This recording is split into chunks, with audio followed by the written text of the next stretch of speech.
കോഴിക്കോട് ആവിക്കൽ തോട് മലിനജല സംസ്കരണ പ്ലാന്റിനെതിരെ നടന്ന പ്രതിഷേധവും അതിനിടയിലുണ്ടായ പോലീസുമായുള്ള സമരസമിതി പ്രവർത്തകരുടെ സംഘർഷത്തിൻ്റെയും ദൃശ്യങ്ങളാണ് നമ്മളിപ്പോൾ കണ്ടത്.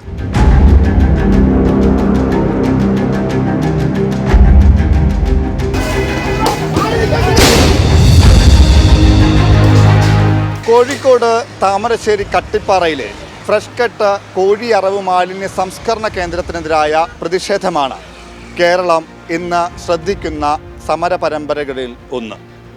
ഞാനിപ്പോൾ നിൽക്കുന്നത് സമാനമായി തന്നെ കോഴിക്കോട് ജില്ലയിൽ വർഷങ്ങൾക്ക് മുമ്പ് നടന്ന ദീർഘകാല പോരാട്ടത്തിൻ്റെ സമരത്തിൻ്റെ വിജയസ്മാരകത്തിലാണ്.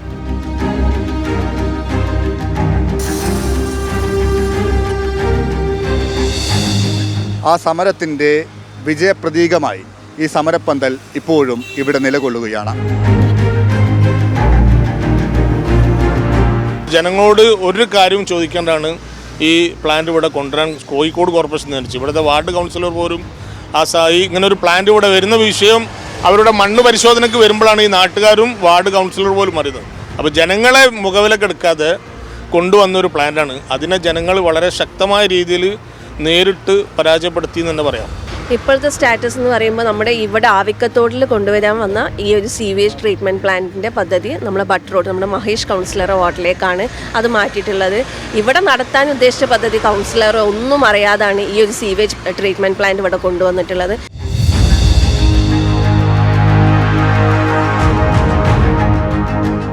ആവിക്കൽ തോടിലെ മലിനജല സംസ്കരണ പ്ലാന്റ് പദ്ധതി മറ്റൊരിടത്തേക്ക് മാറ്റി സ്ഥാപിക്കാൻ തീരുമാനിച്ചതോടെ 2023 അവസാനത്തിൽ ഇവിടുത്തെ സമരം അവസാനിച്ചു.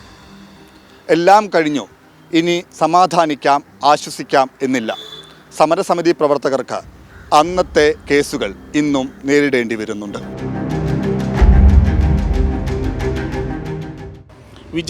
വിജയിച്ച സമരത്തിൻ്റെ സ്മാരകം മാത്രമല്ല, കാരണം ഞങ്ങളുടെ പേരിൽ അനാവശ്യമായിട്ട് കോഴിക്കോട് കോർപ്പറേഷൻ നിർദ്ദേശപ്രകാരം സംസ്ഥാന സർക്കാരിൻ്റെ നിർദ്ദേശപ്രകാരം 388 ആൾ ഇവരുടെ പേരിൽ കേസെടുത്തിട്ടുണ്ട്. അത് 107 അടക്കമുള്ള കേസുകളുണ്ട്. അതിൽ ഞങ്ങളുടെ പാവപ്പെട്ട ജനങ്ങൾ ഈ മത്സ്യത്തൊഴിലാളികളുടെ അടുത്ത് നിന്ന് 10-50 രൂപ പിരിച്ചെടുത്തിട്ട് 3,80,000 രൂപകളും ഇപ്പോൾ കോടതിയിൽ കെട്ടിവെച്ചിട്ട് നമ്മൾ 268 പേരെ ഞങ്ങൾ റിലീസാക്കി. ഇനിയും ഫൈന് കെട്ടാൻ പറ്റാത്ത കേസുകളുണ്ട്. 107 കേസുണ്ട്, അതല്ലെങ്കിൽ PDPP ഉള്ള കേസുകളുണ്ട്.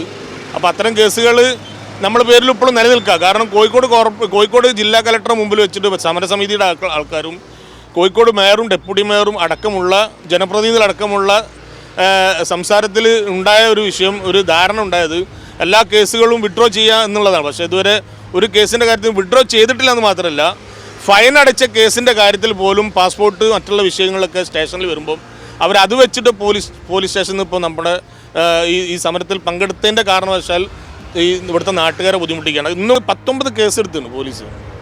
19 കേസെടുത്ത്, അത് ഓരോ അനാവശ്യമായിട്ട് ഞങ്ങൾ ഒരു 10 ആൾ ഇതിൽ നടന്നാൽ കേസ്, 10 ആൾ കൂടി നിന്നാൽ കേസ്, അങ്ങനെ നിരവധി കേസുകളെടുത്തിട്ട് ഞങ്ങൾ കേസിൽ കുടുക്കി ഇതിൽ നിന്ന് പിൻമാറ്റുക എന്നുള്ള ഒരു തന്ത്രമാണ്. അന്നത്തെ പ്രതിഷേധക്കാർക്കെതിരെ ഭരണപക്ഷം പലവിധ ആരോപണങ്ങൾ ഉന്നയിച്ചിരുന്നു.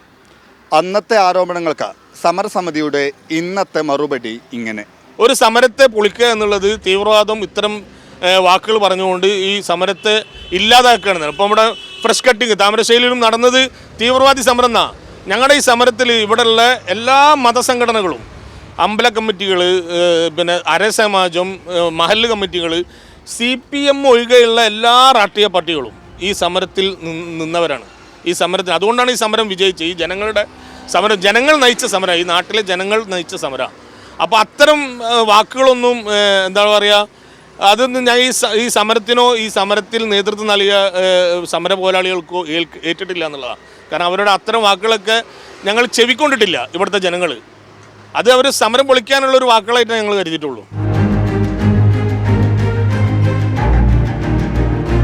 ഇവിടെ ഒരു ഭീഷണിയുണ്ട്. കാരണം ഈ ഒരു മാലിന്യ പ്ലാന്റ് അവിടേക്ക് മാറ്റുമ്പോൾ അവിടെ ബട്ട് റോഡുള്ള വെസ്റ്റിൽ റീസൈക്ലിംഗ് പ്ലാസ്റ്റിക്കിൻ്റെ ആ യൂണിറ്റ് ഇങ്ങോട്ടേക്ക് ഷിഫ്റ്റ് ചെയ്യാനുള്ള ഒരു ധാരണയുണ്ട്.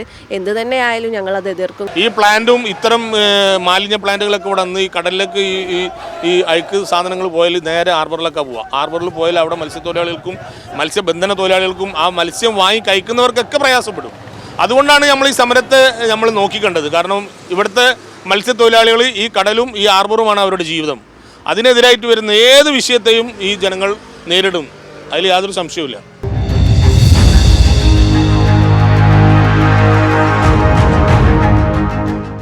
ന്യായമായ സമരങ്ങൾക്കും പ്രതിഷേധങ്ങൾക്കുമെല്ലാം പ്രതീക്ഷ നൽകുകയാണ് ആവിക്കൽ തോടിലെ ഈ സമരസമിതിയുടെ പന്തൽ. ക്യാമറ പേഴ്സൺ മനീഷ് പെരുമണയോടൊപ്പം ഷബീർ ഉമർ, മീഡിയ 1, കോഴിക്കോട്.